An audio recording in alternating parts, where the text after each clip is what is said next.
Ipaghihiganti kita. Makikipagtumbahan ako para sa'yo.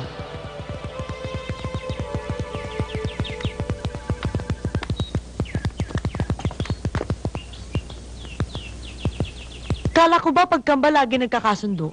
Pareho daw na iniisip tsaka nararamdaman. Magkaiba kami ni Anton. Lagi kami nagbabanggaan. Tsaka silang minahal ang mga magulang namin. Ako walang kwenta. Kaya ako lumaking parumbado eh. Minsan naipit ako. Kailangan ko ng malaking pera. Eh di humingi ako ng pera sa tatay ko. Eh ayaw kong bigyan. Di nagalit ako, tinutukan ko ng baril.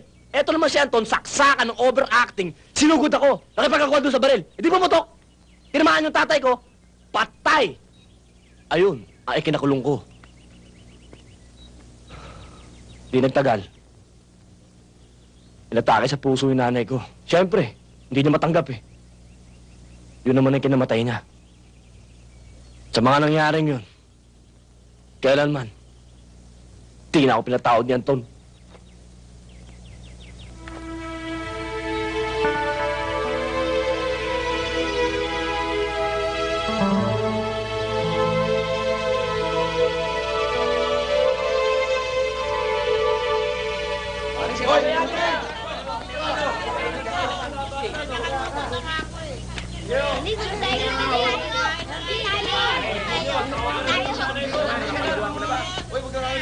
Tao po!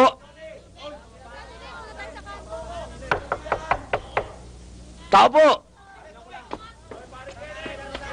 Oy! Panyero! Tuloy ka! Tuloy kayo! Ha? Pampihira ka naman, oh! Lalanting na pala yung aeroplano mo, hindi ka man lang nagpasabi. Di sana, nasa lupong kita sa airport. Kailan ka pa ba lumaya? Nung isang araw lang. Eh, ikaw naman.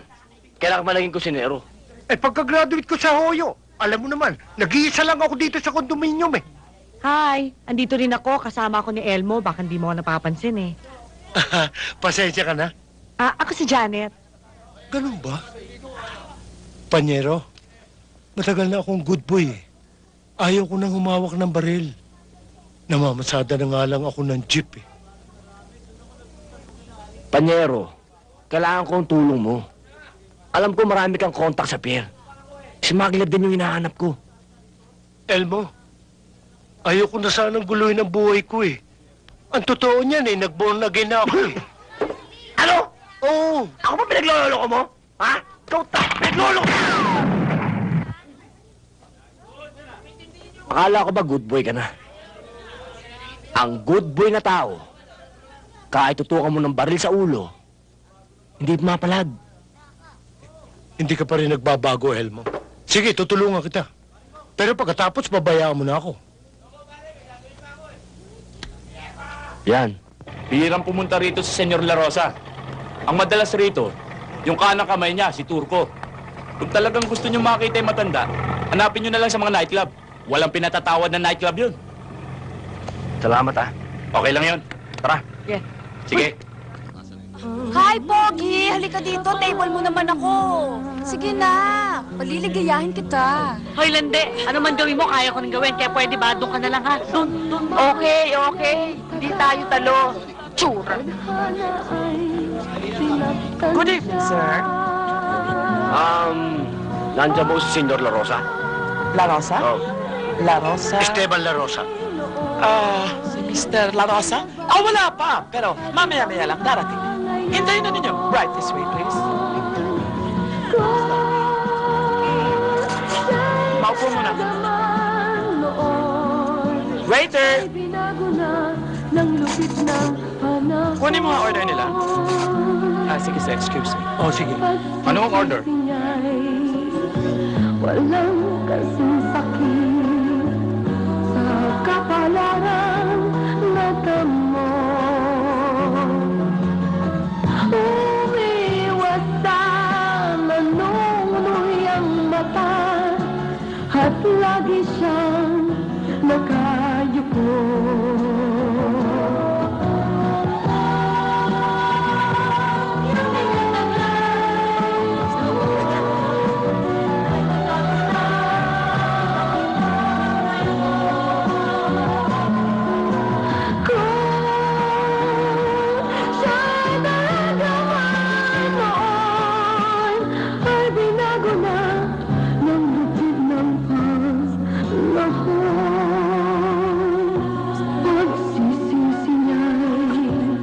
walang kasing sakit sa kapalarang natamo. Nagtatago sa Baka ko yun, pag nalamas ka rin, Tinitignan lang eh. Masyado ka naman silosa. at lagi siyang nakayuko.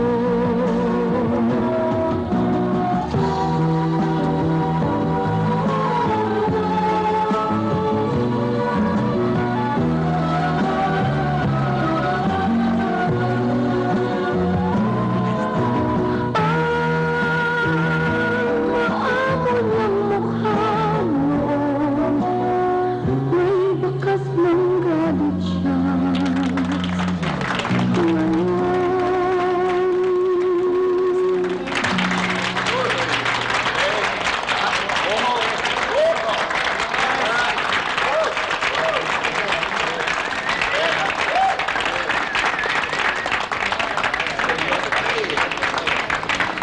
Puro ka pagsiselos. Hindi naman ah. Excuse me, sir. Gusto rin po kayo makausap ni Mariposa, yung singer. Sino? Si Mariposa o yung singer. Sabi mo sa kanya ako kausapin niya. Sandali. Ang bilin po sa akin eh. Si sir lang. Hayaan mo nang kausapin ko. Baka ito na hinihintay natin pagkakataon. Huwag na. Kakausapin ko sabi. O sige, kiss muna. Talagang in love sa akin eh. Bilisan mo, baka mamaya kung ano niyan. Wait lang yan. Ha? Nanette, mukhang madidisgrasya pa yata si Kulapo. Subukan niya, puputulan ko siya. Let's drink to that. Naway wag maputol.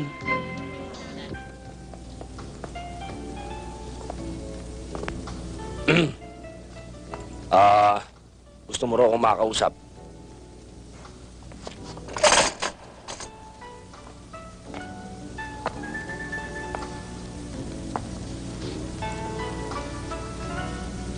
Hindi ba ikaw si Elmo? Sino ka ba? Ha?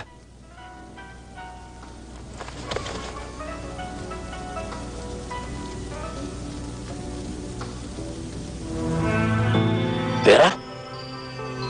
Elmo! Wala na si Anton. Wala nang kapatid mo. Alam ko.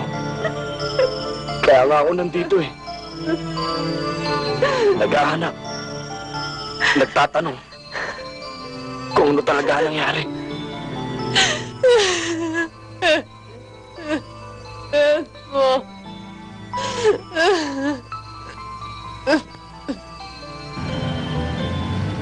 Isang matandang lalaking kumukup sa akin. Pabayaan mo sila. Dinala ako sa Maynila. At pinakilala sa may-ari ng club. Si Sandra.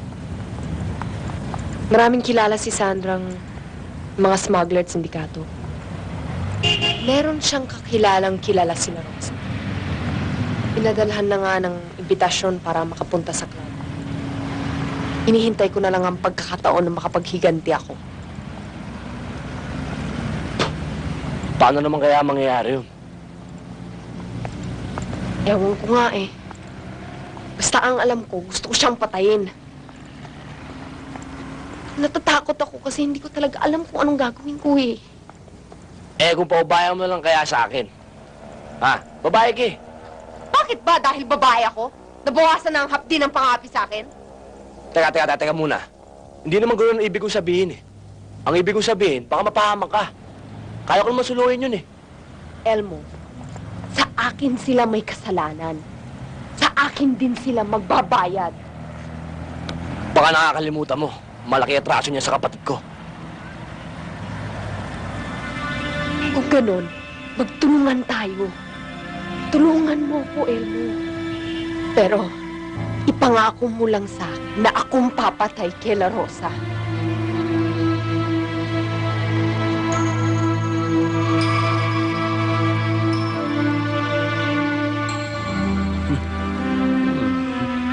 Ayan. Mamili kayo. Ang totoo niya, sinumpa kong hindi nagagamitin ng mga baril na yan eh. Alang-alang lang sa'yo, Panyero. Salamat, Berting. O, Vera. Bili ka na. Palagay ko ito na lang. Tipong pang babae. Elmo, turuan mo naman akong gumamit ng baril. Wala tayong problema dyan. Wag na. Ako na lang ang magtuturo sa'yo. Mahirap na eh. Baka ano pang ituro sa'yo nito, ibang putukan na mangyari.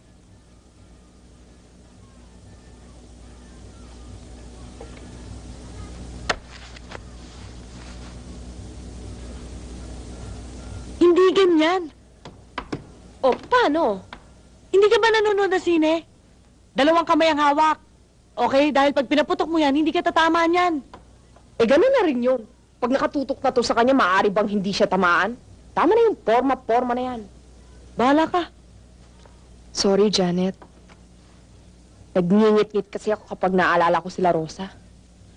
Di saka mo na lang gamitin yung galit mo pagkaharap mo na siya. Ay, nako. 2 araw mo nang binubuno yan, hindi mo pa rin makuha-kuha. Alam mo, Vera, meron talaga mga taong kahit anong gawin mo, hindi matututong humawak ng baril. Huwag mo akong asarin, Elmo. Sinasabi ko lang sa'yo. Hindi ka naman kailangan matutong humawak ng baril eh. Maghubad ka lang sa harap nila Rosa. Sigurado ko, masasaksak mo yun. Anong akala mo sa akin, puta? Hoy, nakakaapa ka yata. Ito kasing boyfriend mo eh. Ang baba ng tingin sa babae. Oy, dapat lang dahil lalaki ako. Ako dapat ang nasa ibabaw. Bakit kayo na yan, Ton? Sino ba nasa ibabaw?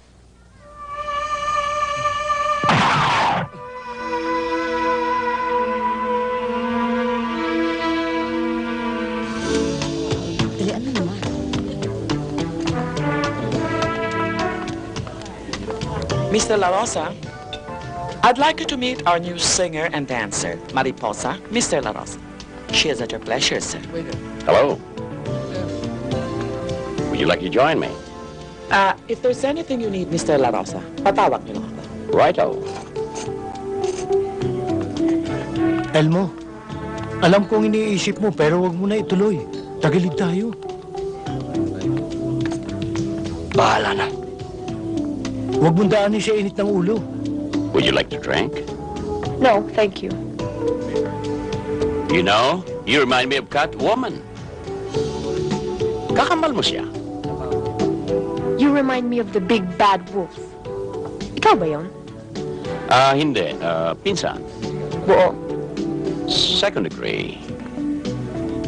Mga bodyguards mo? Kung nailang ka sa kanila, pwede natin silang iwanan. Let's go to my pad. Sorry, Senora Rosa, pero hindi ako sumasama sa customers. Singer ako dito. Kung babayaran ba kita para kumanta sa isang special occasion, na ako lang nakikinig, payag ka. Pag-iisipan ko. Yang maskara mo, talaga bang hindi mo tinatanggal kahit hindi ka kumakanta? Are you hiding something like mga maleta sa ilalim ng mata or pimples? Ha? Pwede ba natin tagalin? Ang lalaking mahal ko ang pwede nang magtanggal nito. Bakit? Mayroon na ba? Wala pa. Hinihintay ko pa. Baka ako na yon. Maaari. Excuse me, Senora Rosa. Lilipad muna ako. Number ko na susunod. Mariposa. I'll see you again. I'm sure. I'll get your ass next time.